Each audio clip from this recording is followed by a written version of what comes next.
తులసి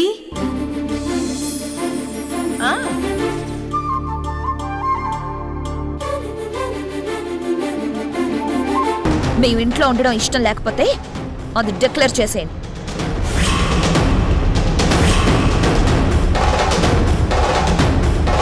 ఇంట్లోనే ఎలాగూ వేరుగా ఉన్నాం, అసలు ఈ ఇల్లే వదిలేసి వేరుగా వెళ్ళిపోతాం.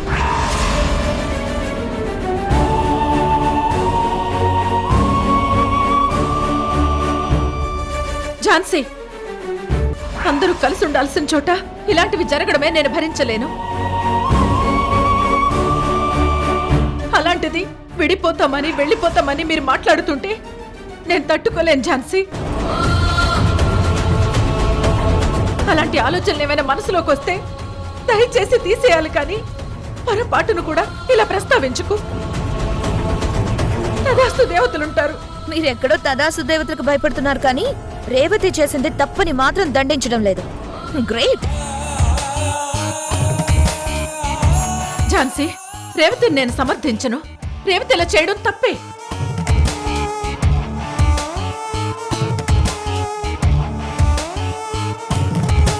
రేవతి, ఝాన్సీ విషయంలో ఇంకోసారి ఇలా ప్రవర్తించినా, ఇలాంటి పని చేసినా నిన్ను నేను క్షమించను. మీరిద్దరూ అక్క చెల్లెళ్ళలాగా కలిసి ఉండాలి. తనను క్షమాపణ అడుగు. అలాగే అత్తయ్య.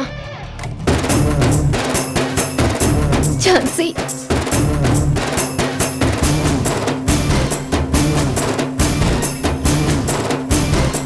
నన్ను క్షమించు. I'm sorry.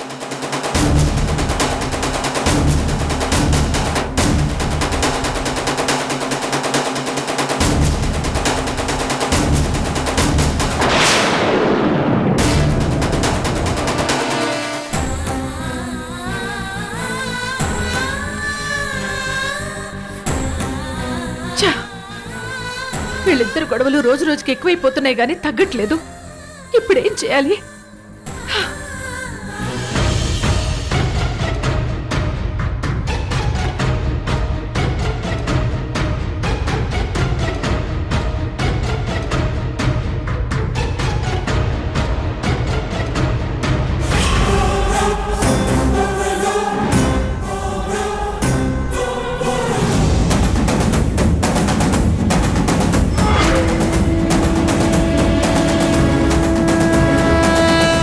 పెద్ద కోడలు రేవతి గారు, ఏంటి ప్లాన్ రివర్స్ అయ్యి అందరి ముందు అవమానం జరిగిందని ఫీల్ అవుతున్నావా? అందరి ముందు నిన్నెలా అడ్డంగా బుక్ చేశానో చూసావా? నన్ను ఫూల్గా నిలబెట్టి నాకు అవమానం జరగాలని, ఆ తులసితో నన్ను తిట్టించాలని పాపం సాంబార్ తీసి తల మీద పోసుకున్నావు. కానీ చూసావు కదా సీన్ ఎలా రివర్స్ అయిందో. రేవతి, నువ్వు చదువులోనూ, ఐక్యూలోనూ, లౌక్యంలోనూ, స్టేటస్లోనూ నాకంటే చాలా వెనుకబడి ఉన్నావు. నీ మట్టి బుర్రకు అంత ఎక్స్ట్రాడినరీ ఐడియాస్ రావు. అది నాకు తెలుసు కనుకే వెంటనే నీ ప్లాన్ నీకు తిప్పికొట్టి అందరి ముందు నువ్వు తలదించుకునేలా చేశాను. అనవసరంగా ఆవేశంతోనూ ఈ ఝాన్సీతో పెట్టుకోకు. అయినా పెట్టుకున్నావనుకో, ఒకదాని తర్వాత ఒకటి ఇలా అవమానాలు జరుగుతూ ఉంటాయి. ఏంటి అలా చూస్తున్నావు? ఆ చూపుకు అర్థం ఏంటి?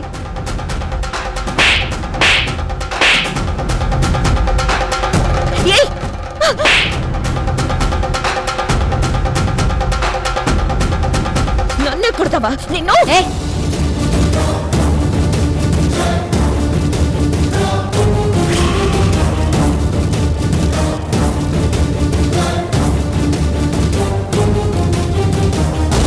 సరిపోదా? ఇంకా కావాలా? నువ్వు నాకంటే ఐక్యూలోను స్టేటస్లోను ఎక్కువ కదా. మరిప్పుడు వెళ్ళి చెప్పు, రేవతి నన్ను కొట్టింది, ఆ చెంప ఈ చెంప పగలగొట్టింది అని వెళ్ళి చెప్పు. రేవతి, ఏ వెళ్ళి చెప్పలేవా? అయితే నేనే వెళ్ళి చెప్తాను. ఏంటి నీ ధైర్యం? ఇప్పుడేం చూసావు? ముందు ముందు చాలా చూస్తాం. నన్ను రెచ్చగొట్టాలని చూస్తే నీకిలాంటి చెంపదెబ్బల పాఠమే చెప్తాను. ఈ రేవతి నిన్ను చాలా భరిస్తూ ఊరుకుంటుంది. ఇప్పుడు నన్నందరూ తల ఒక మాట అన్నారు. నిన్ను కొట్టిన విషయం తెలిస్తే ఇంకొక మాట అంటారు. అంతకంటే ఏం చేస్తారు? ప్రాణాలైతే తీసేరు కదా. భరించేదాన్ని కాస్త తెగించేలా చేసింది మాత్రం నువ్వే. అందరి ముందు ఈ విషయంలో కూడా నన్ను దోషిగా నిలబెట్టు. నిన్ను కొట్టనన్న తృప్తి నాకు చాలు. ఇద్దరం వెళ్దాం పద, నేనే చెప్తాను. దా. వదులు, ఆగు. ఎందుకు ఆపుతావ్? నాకంటే అన్నిట్లోనూ నువ్వెక్కువే కదా. హ, ఇక ముందు నేను నీకంటే అన్ని ఎక్కువే చేస్తాను. హ, ఇదే నీకు పనిష్మెంట్ అనుకో. జాగ్రత్త.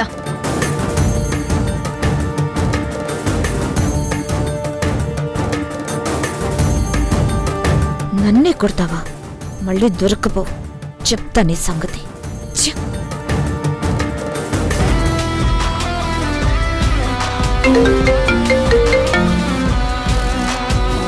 హలో అమ్మా నందిని, నేను హేమ ఆంటీని.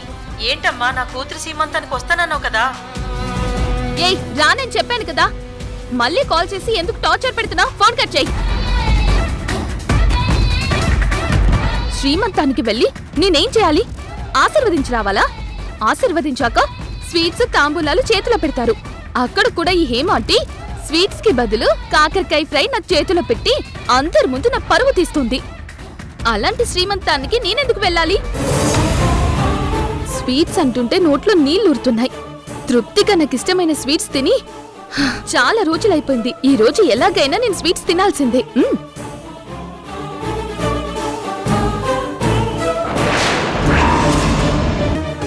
ఈ తులసి కంట్లో పడితే ఈ మనిషి నా కంట్లో కారమైన కొడుతుంది, కానీ నా నోటి దగ్గరకు స్వీట్స్ రానివ్వదు.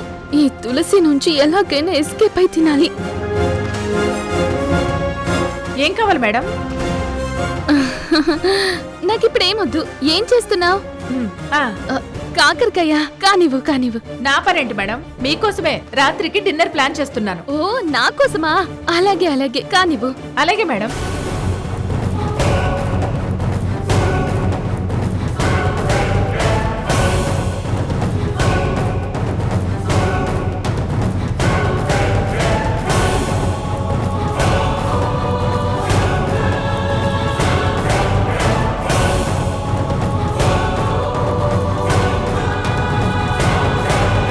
గులాబ్ జామ్ రసగుల్లా యమ్మీ. మా ఫేవరెట్ స్వీట్. ఇన్ని రోజుల కోరిక తీరిపోవాలి.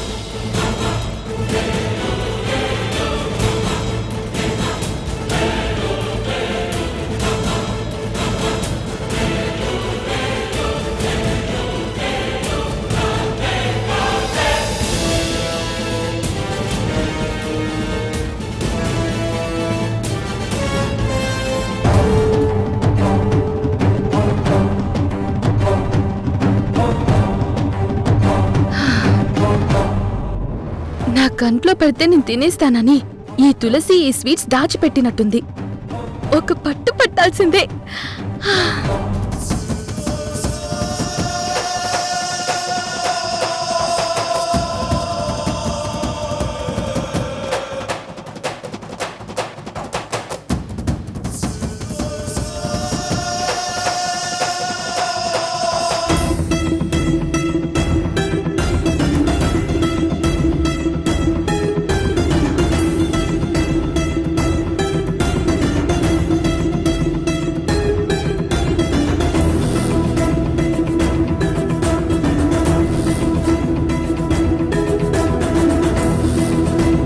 సూపర్, చాలా టేస్టీ, యమ్మీ.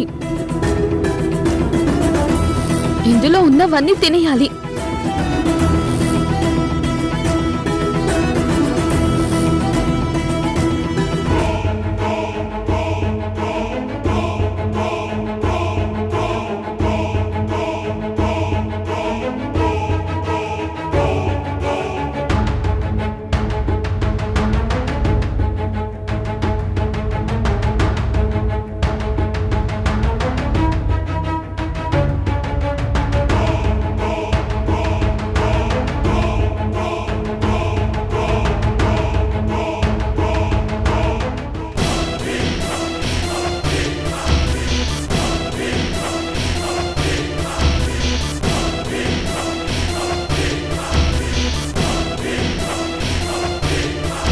పిచ్చి నందిని, నువ్వు గులాబ్ జామున్ రసగుల్లా తీసుకొచ్చింది నేను చూడలేదనుకున్నావు.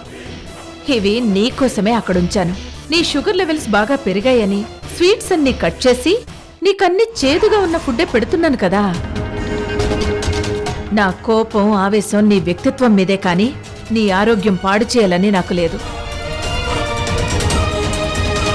నీ ఇంట్లో నిన్నే దొంగచాటుగా తినేలా చేశాను. నువ్వు దొంగ అని ప్రూవ్ చేయడానికి ఇంకా టైం ఉందిలే. మరికొద్ది రోజులు నిన్నిలాగే ఆడుకుంటాను. నీ మనసు తప్పకుండా మారుస్తాను.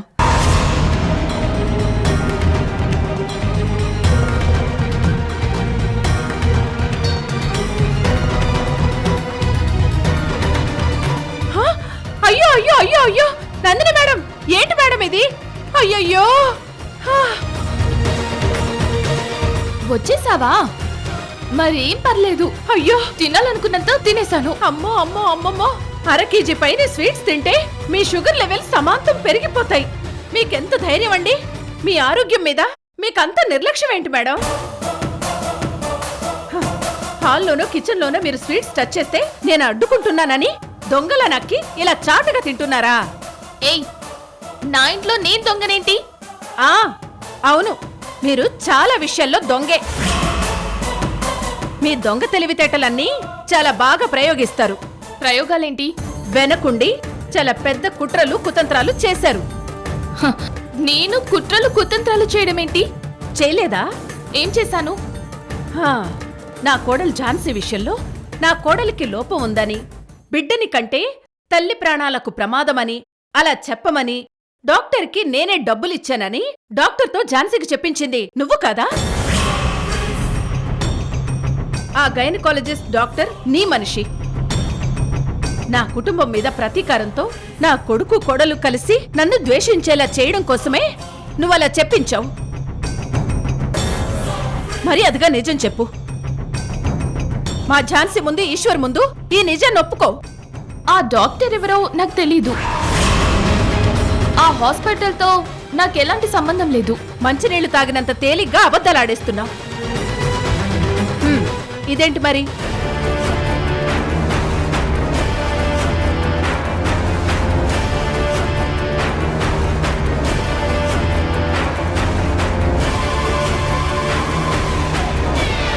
హాస్పిటల్ తెలియకుండానే చీఫ్ గెస్ట్ గా వెళ్ళావా? నేను ఈ సిటీలో మిలీనియర్ విఐపిని. నా మీద అభిమానంతో కొందరు అలాంటి ఓపెనింగ్స్ కి చీఫ్ గెస్ట్ గా పిలుస్తారు. అంత మాత్రాన వాళ్ళందరితోనూ నాకు బాగా పరిచయం ఉన్నట్టు కాదు. ఝాన్సీ అంటే నీకు పడదు. ఝాన్సీ మీద కోపంతో నాటకమంతా నువ్వాడించుంటావు. అడ్డంగా దొరికిపోయేసరికి నీ ఫ్యామిలీ ఇష్యూస్ అన్ని తీసుకొచ్చి నా మీద రుద్దుతున్నావు. అయితే ఆ లేడీ డాక్టర్కి నీకు ఏ విధమైన సంబంధాలు లేవు. ఆమెవరో మీకు తెలియదన్నమాట. తెలీదు.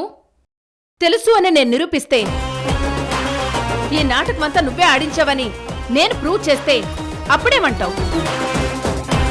ఏంటి మళ్ళీ ఛాలెంజా? నువ్వు మళ్ళీ ఓడిపోవటం నాకు ఇష్టం లేదు. వెళ్ళి పని చూసుకో. పిల్లల విషయంలో తల్లి ఎప్పుడూ ఓడిపోదు. నా పిల్లల అపార్థాలు నేను తొలగిస్తాను. నేను గెలుస్తాను. అందుకు కాస్త టైం పడుతుంది. Just wait and see.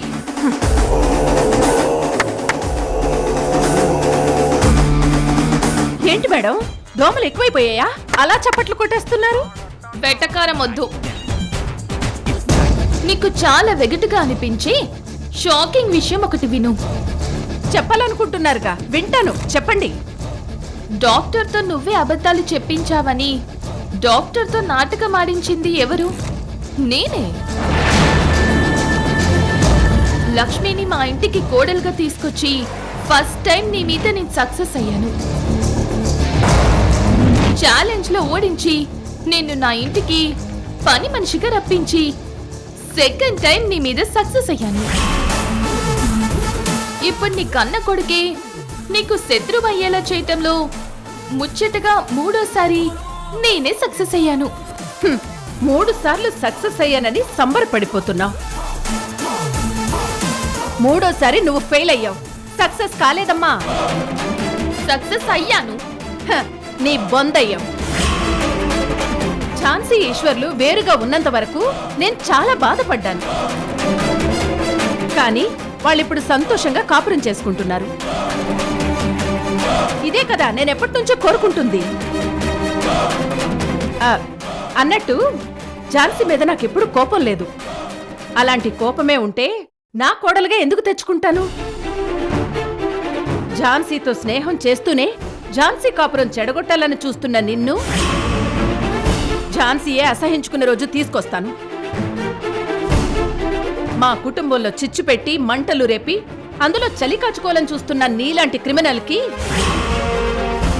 సరైన బుద్ధి చెప్పే రోజు తొందరలోనే వస్తుంది. చూస్తూ ఉండు. తులసి, నేను ఎంత ఇరిటేట్ చేయాలని చూసినా ఫైనల్ గా ఈ తులసిని నన్ను ఇరిటేట్ చేసి వెళ్తుంది. ఛ!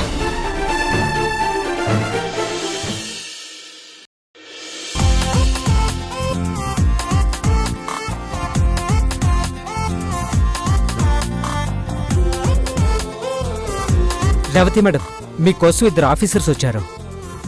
ఆఫీసర్సా? అవును మేడం. ఎవరైనా అడిగితే సుప్రజ ఎస్టేట్స్ అని చెప్పారు. సరే, లోపలికి పంపించు. వాళ్ళు బయటే వెయిట్ చేస్తామని చెప్పారు మేడం. కలవటానికి వచ్చిన వాళ్ళు బయటే వెయిట్ చేయడం ఏంటి? వాళ్ళు మిమ్మల్ని పర్సనల్ గా కలవాలని చెప్పారు మేడం.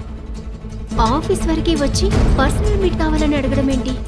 సరే, నేను చెప్పానని చెప్పి లోపలికి రమ్మని చెప్పు. అలాగే మేడం.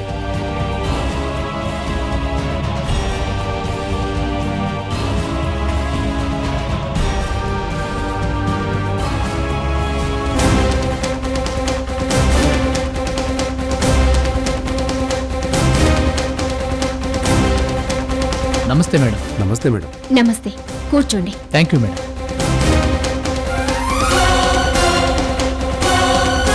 నన్ను కలవటానికి వచ్చిన సుప్రజ ఎస్టేట్ ఆఫీసర్స్ మీరేనా? అవును మేడం. అవును మేడం. నాతో మీకేంటి పని? పైగా పర్సనల్ గా కలవాలన్నారంట. మీరేమైనా మా ఫ్యామిలీ ఫ్రెండ్సా పర్సనల్ గా కలవటానికి? మిమ్మల్ని ఇబ్బంది పెడుతుంటే సారీ మేడం. కానీ మేం మాట్లాడాలనుకుంటున్న విషయం ఆఫీస్ బయటే మాట్లాడాలి. ఏంటి అంత సీక్రెట్? చెప్పండి. ఎస్ఎల్ కంపెనీ వారి టెండర్ గురించి టైర్ 1 సిటీ మొత్తం తెలుసు. సిటీ నలుమూలల నుంచి అందరూ టెండర్లో పాల్గొంటారు. అవును, బిడ్డింగ్ డేట్ కూడా అనౌన్స్ చేశారు కదా, ఇప్పుడేమైంది? ఇప్పుడు ఆ విషయం గురించే మీతో మాట్లాడాలి మేడం.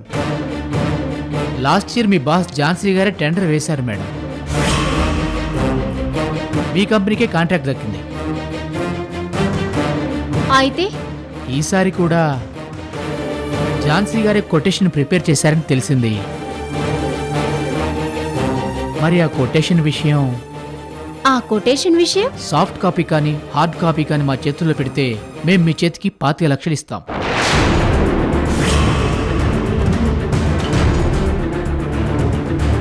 కొటేషన్ లీక్ చేసి ఆ ఇన్ఫర్మేషన్ మీకు అందిస్తే నాకు 25 లక్షలు లంచం ఇస్తారన్నమాట. మీలాంటి బ్రోకర్స్ని, అడ్డదారిలో టెండర్ కొట్టేయాలని ప్లాన్ చేసే క్రిమినల్స్ని అస్సలు క్షమించకూడదు. మీ గురించి ఇప్పుడే మా ఝాన్సీ మేడంకి ఇన్ఫార్మ్ చేస్తా. అలాగే పోలీసులు కూడా ఇన్ఫార్మ్ చేస్తాను. మేడం మేడం మేడం మేడం అంత పని చేయకండి మేడం. లంచం అనుకోకుండా గిఫ్ట్ అనుకోవచ్చు కదా మేడం. లంచానికి మీరు ఎన్ని పేర్లు పెట్టినా అది మాత్రం లంచమే. ఇప్పుడే ఇన్ఫార్మ్ చేస్తాను. మేడం మేడం మేడం మేడం మీకు ఇష్టం లేదు కదా, డీల్ క్యాన్సిల్. మమ్మల్ని వదిలేండి మేడం.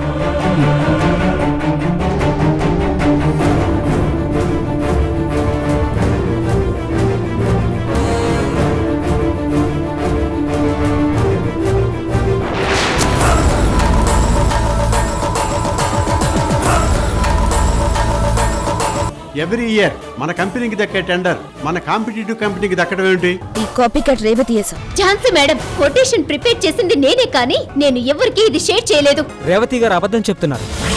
ఇక నాటకాలు ఆడింది చాలు. నిజాయితీగా పనిచేస్తున్నట్టు నటిస్తూ డబ్బు కోసం మన కంపెనీకి ఇంత ద్రోహం చేస్తావా? క్రిమినల్ యాక్ట్ కింద పోలీస్ కంప్లైంట్ ఇచ్చి అరెస్ట్ చేయించాలి.